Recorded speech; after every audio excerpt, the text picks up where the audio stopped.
పలు కీలక అంశాలతో కూడిన అజెండాపై ఏపీ కేబినెట్ చర్చించింది. ప్రధానంగా రాజకీయ పార్టీల కార్యక్రమాలకు, కార్యాలయాలకు సంబంధించి ప్రభుత్వ భూముల లీజు కాల పరిమితిని 33 ఏళ్ల నుంచి 66 ఏళ్లకు పెంచుతూ జీవో సవరణపై చర్చించింది మంత్రివర్గం. విశాఖపట్నం వేదికగా 1,00,000 కోట్లతో రిలయన్స్ AI డేటా సెంటర్ ఏర్పాటుకు గ్రీన్ సిగ్నల్ ఇచ్చింది. ఈ మెగా ప్రాజెక్టు కోసం విశాఖలో 854.97 ఎకరాల భూమిని కేటాయించింది.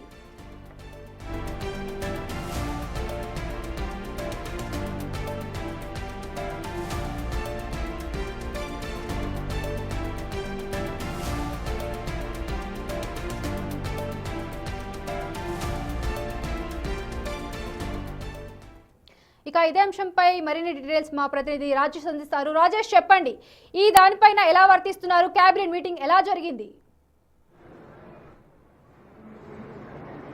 కొద్దిసేపటి క్రితమే ఆంధ్రప్రదేశ్ కేబినెట్ సమావేశం ముగిసింది. దాదాపు అన్ని కీలక నిర్ణయాలకి కేబినెట్ ఆమోద ముద్ర వేసింది. ప్రధానంగా రాజకీయ పార్టీలకు సంబంధించినటువంటి కార్యాలయాలకు ప్రభుత్వ భూమి లీజుకి ఇవ్వడానికి సంబంధించినటువంటి 33 ఏళ్ల కాల పరిమితిని 60 ఏళ్లకు పెంచుతూ జీవో సవరణకి కేబినెట్ అయితే ఆమోద ముద్ర వేసింది. కొద్దిసేపు దీనికి సంబంధించిన నిర్ణయం తీసుకోవడం జరిగింది. అదేవిధంగా కర్నూలు జిల్లాలో పిఆర్ నరసింహారెడ్డి విమానాశ్రయం సంబంధించినటువంటి విషయంలో కూడా కేబినెట్ ఆమోద ముద్ర తెలిపింది. పీపీపీ మోడ్లో ఎయిర్పోర్ట్ నిర్వహణకి బాధ్యతలు ఇచ్చే విధంగా కేబినెట్ అయితే ఆమోద ముద్ర వేయడం జరిగింది. విశాఖపట్నం వేదిక 1,00,000 కోట్ల రిలయన్స్ AI డేటా సెంటర్ ఏర్పాటుకి కేబినెట్ ఆమోద ముద్ర వేయడం జరిగింది. వాటితో పాటు రిలయన్స్ మెగా ప్రాజెక్ట్ కోసం విశాఖలో 854 ఎకరాల భూమి కేటాయింపుకి కేబినెట్ ఆమోద ముద్ర వేసింది. వాటితో పాటు ఓరకల్ ఇండస్ట్రియల్ హబ్లో 3,149 కోట్లతో సోలార్ సెల్ తయారీ యూనిట్ ఏర్పాటుకు కేబినెట్ అయితే అప్రూవల్ ఇవ్వడం జరిగింది. వాటితో పాటు విద్యుత్ శాఖలో 629 అసిస్టెంట్ ఎగ్జిక్యూటివ్ ఇంజనీరింగ్ పోస్టుల భర్తీకి కేబినెట్ గ్రీన్ సిగ్నల్ ఇవ్వడం జరిగింది. వాటితో పాటు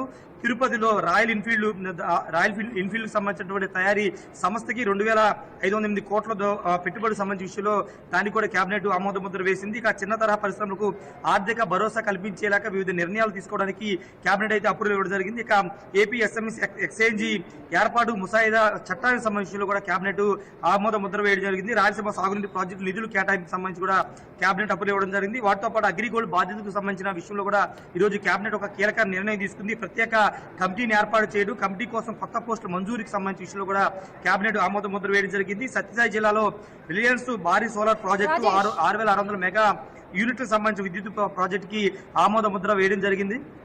అయితే ఇప్పుడు అమరావతి అభివృద్ధి చెందాలి అంటే పరిశ్రమలు ఇంకా వేగవంతంగా రావాలి అని చెప్పి సీఎం చంద్రబాబు చెప్తూ ఉన్నారు. అయితే ఇప్పుడు కేటాయించిన ఈ భూములు వాటికి ఎంతవరకు ఉపయోగపడనున్నాయి? అభివృద్ధి కోసం ఎంతవరకు ఉపయోగపడనున్నాయి?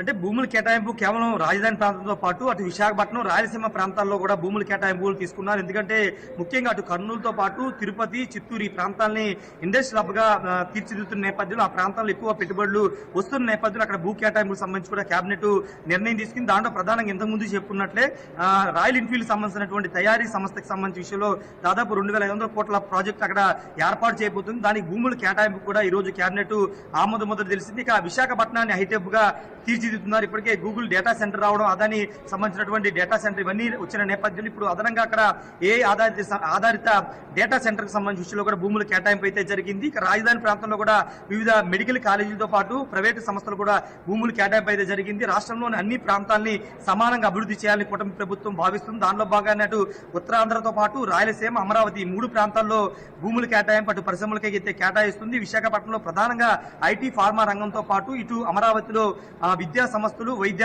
కళాశాలకు సంబంధించినటువంటి భూముల కేటాయింపు, రాయలసీమ ప్రాంతాల్లో ప్రధానంగా ప్రాజెక్టులకు సంబంధించి పరిశ్రమలకు సంబంధించినటువంటి భూముల కేటాయింపు అయితే చేపట్టడం జరిగింది. వాటితో పాటు కేబినెట్ ముగిసిన తర్వాత ప్రధాని నరేంద్ర మోడీ ఇచ్చినటువంటి పిలుపు నేపథ్యంలో ఆంధ్రప్రదేశ్ లో ఏ విధంగా ఇంప్లిమెంట్ చేయాలనే దానిపైన మంత్రులతో ముఖ్యమంత్రి చంద్రబాబు నాయుడు కీలకంగా చర్చించినట్టు తెలుస్తుంది. ఆల్రెడీ ముఖ్యమంత్రితో పాటు ఉప ముఖ్యమంత్రి అదేవిధంగా ఇతర మంత్రులందరూ కూడా ఇంధన పొదుపు నేపథ్యంలో ఈ రోజు నుండే వాళ్ళ కాన్వాయిలు తగ్గించుకున్నారు. కాన్వాయిలు తగ్గించుకుని ఈ రోజు సచివాలయానికి వచ్చి కేబినెట్ సమావేశానికి హాజరైన నేపథ్యంలో రాష్ట్ర ప్రజలు ఏ విధంగా ఇంధన పొదుపు చేయాలి, ఏ విధంగా ఈ విషయాలన్నింటి కూడా అవగాహన చేసుకోవాలని అనే దానిపైన మంత్రులకి చంద్రబాబు నాయుడు కీలక దిశానిర్దేశం చేశారు. మరి కాసేపట్లోనే ముఖ్యమంత్రి చంద్రబాబు దీని మీద కీలక ప్రకటన చేసే అవకాశం కనబడుతుంది. వాటితో పాటు వర్క్ ఫ్రం హోమ్ అనే విధానాన్ని కూడా తీసుకొచ్చే ఆలోచన రాష్ట్ర ప్రభుత్వం ఉంది. నిన్న ముఖ్యమంత్రి చంద్రబాబు నాయుడు అమరావతిలో జరిగిన ఒక ప్రైవేటు కార్యక్రమంలో ఈ అంశాన్ని ప్రస్తావించిన నేపథ్యంలో ఆ అంశం మీద కూడా ఈ రోజు కేబినెట్ లో చర్చ జరిగింది. వాటితో పాటు ఈ నెలాఖరం జరగబోతున్నటువంటి మహానాడు మీద కూడా కేబినెట్ చివరిలో చర్చించినట్టు తెలుస్తుంది. ఏదేమైనప్పటికీ